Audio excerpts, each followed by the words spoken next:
Hey everyone, welcome back to the channel. Today we're going to be looking at this position. It is white to move and win.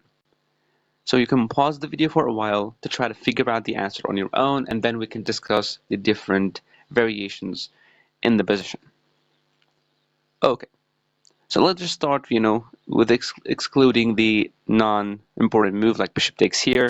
Black will be able to promote, and then we have to, trade the rook for the queen, and that will lead to of course, a draw. Giving a check here with the bishop is going to allow black to go king to b2, and then we have to put the rook on h1 so that we can trade the rook for the queen as well. So it's definitely not taking this pawn, not giving a check with the bishop. Moving the king is not going to help because he can promote to a queen later on, so we have to play a forcing move in this position. The best forcing move it is rook to h1, check. King moves to the only square, and that is king to b2. Now, it doesn't seem very obvious what we do here because black will be able to promote this pawn. I mean, there's nothing to be, we cannot do anything about it. It's not a dark square bishop, so it cannot actually win the pawn. So we have to do something else. Something else, that is to move the rook. And we have to move the rook to h3 here. Yes, allowing black to promote to a queen or promote to whatever. So now, for example, let's see first the not so really good moves for black. Let's see king to a3 first. King to a3, now this pawn is targeted twice, so we give a check, king moves up, and then here, in order to stop black from promoting to a queen, we just have to put the rook somewhere there, rook b7, rook b8, to try to give a check and win the queen back. So if you promote it, we're going to win the queen, and if you try to defend the pawn, then just a check, king moves somewhere. I mean, we can even take with the bishop. We don't have to give away the bishop, But that's still winning for white. Okay. But what if, after rook to h3, okay, black decided to go king to a1. We cannot take with the rook because that's going to lead to a stalemate. The king cannot move, the pawn cannot move. But here it's really obvious. We just take with the bishop. King moves, trying to promote, and then we just sack the bishop for the pawn. And this is a winning endgame. Okay. So, what if black played king to b1 instead? King to b1 we cannot take with the bishop because he's going to be able to promote.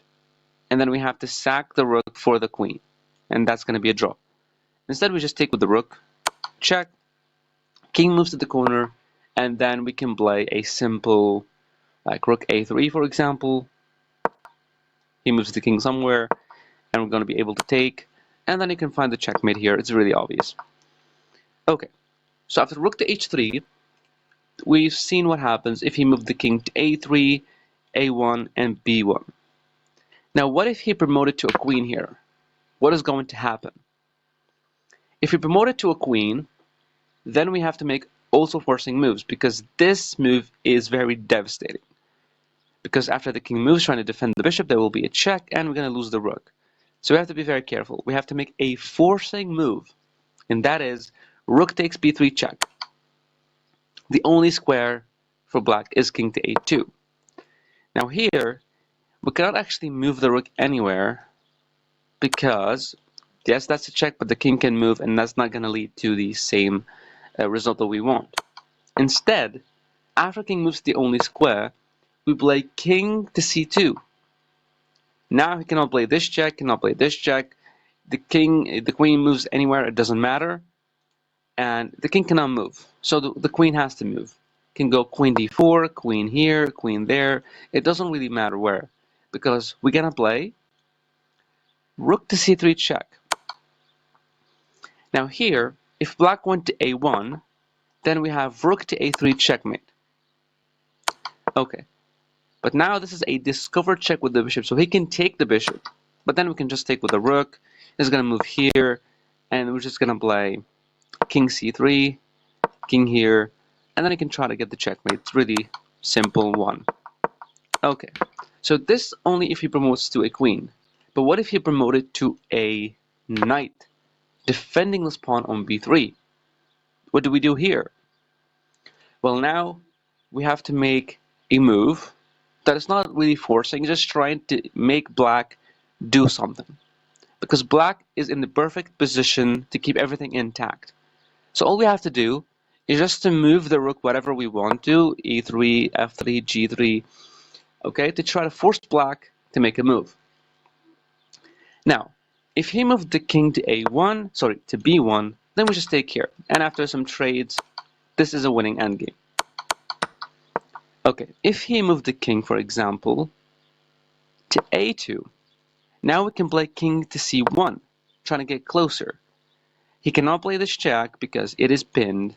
The knight cannot move because of obvious rook takes here, I guess. Yeah, just rook takes. Knight moving somewhere, it's going to be some kind of a check, and we can win the knight. Okay, so the knight cannot move, and the pawn cannot move. So the king moves here, for example, and then we can get closer as well with the king.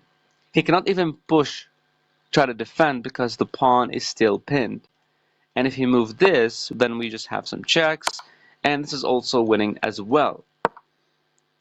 Okay, but what if after rook to e3, instead of moving the king, for example, like king to a3, the exact same thing. We're just going to try to get closer here to the king. He cannot push. It is pinned. And if you try to go here, I mean, we also have this check if you want to, right? Yeah. But this is still winning because we can just try to make any kind of move to force black to go back, and then we try to get closer and we do the exact same move. So after rook to e3, he also has this move, rook to c2. Sorry, knight to c2. Sorry about that. Knight to c2 attacking the rook. Well, now we can just take this pawn with a check, king moves somewhere. We take this knight, king moves to a1, and rook to a3 is also checkmate. So it's a medium to an easy kind of level of chess puzzle. Hope you liked it, and I'm gonna see you tomorrow with another one. Thank you for watching.